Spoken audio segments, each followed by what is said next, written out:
Now at ArtStreet, a dance organization that has been a cultural force in our community since 1951. Thomas R. More Youth Ballet has brought affordable dance to young people of all ages for many, many years.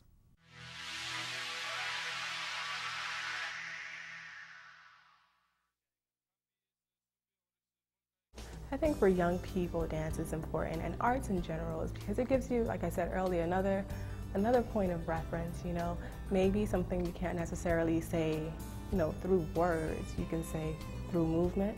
It's a different language. It's another alphabet. It's another way of communicating.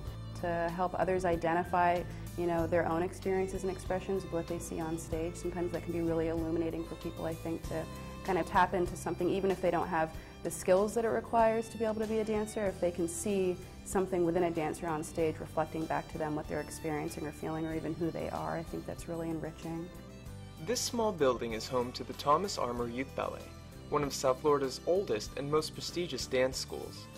Established in 1951, the school has instructed some of Miami's most acclaimed dancers for over half a century.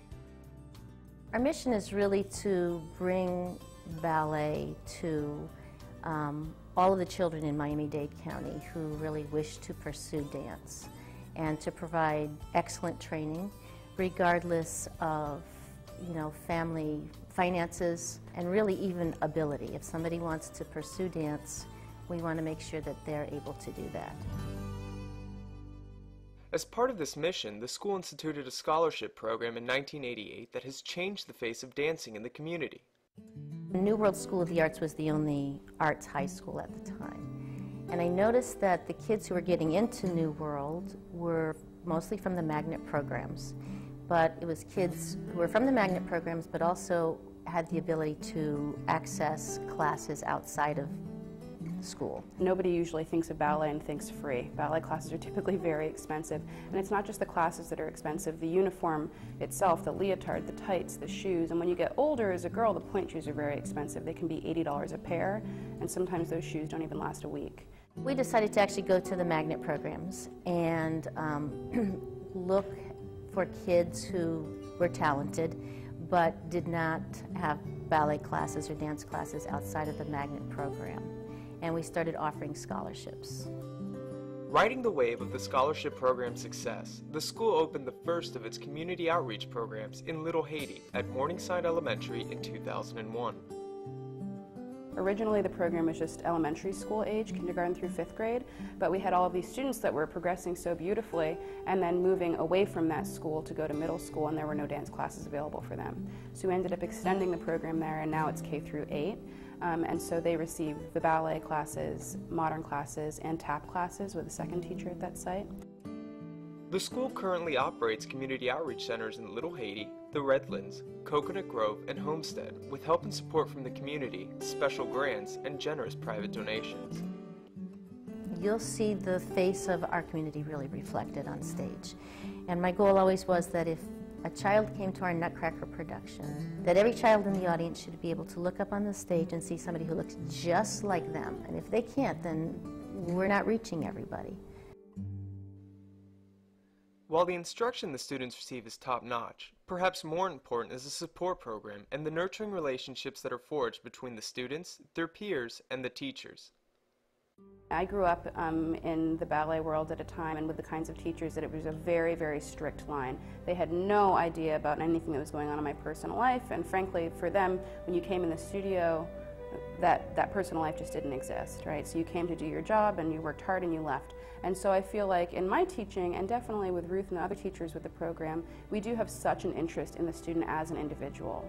It's not just another body in the room that can complete some vision that we have for a ballet that we'll be putting on at the end of the year or around the holidays. When my father passed away in 2003, I was on my way to Dance Theater of Harlem maybe 2 weeks before he passed away.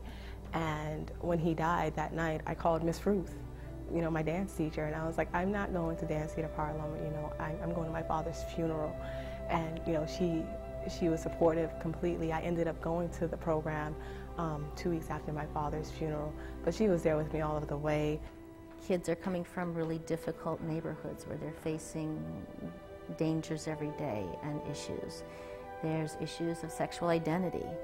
And I think that what the kids have come to learn is that there's not something that they can't come to us with. A lot of times our teachers turn into our mentors and long-lasting friends. I mean, we have their cell phone numbers. A lot of us have been to their homes, have had dinner with them. They've been to our homes. It's not just about dance. We just are using dance as a vehicle. You know, if I knew how to play chess, maybe I would be teaching kids chess, and we would be using that as a vehicle to success. While many of the Thomas Armour graduates go on to dance professionally, there are many that go on to other callings. Among the alumni are successful doctors, lawyers, and writers, and even if their calling is not to dance, the lessons they've learned stay with them forever. Really, it turns into a family, and we truly are a family, an extended family all over the world. But, you know, if we ever had a conservatory reunion, it would just be amazing to see the different lives that the teachers have touched. There's such a particular code of conduct within the classical ballet world that can really translate beautifully into academics and your life in a number of ways. Being able to come here for a lot of students who can't afford it, not necessarily because they're poor, but because this really is an added expense on family members. It's really a great opportunity to just expand your horizon and to learn something new. I mean, the relationships that I've made here are lasting. We're not really trying to create dancers. We do, you know, as a side effect almost, but we're just trying to give kids opportunities. To check out the Thomas Armour Youth Ballet, visit thomasarmouryouthballet.org.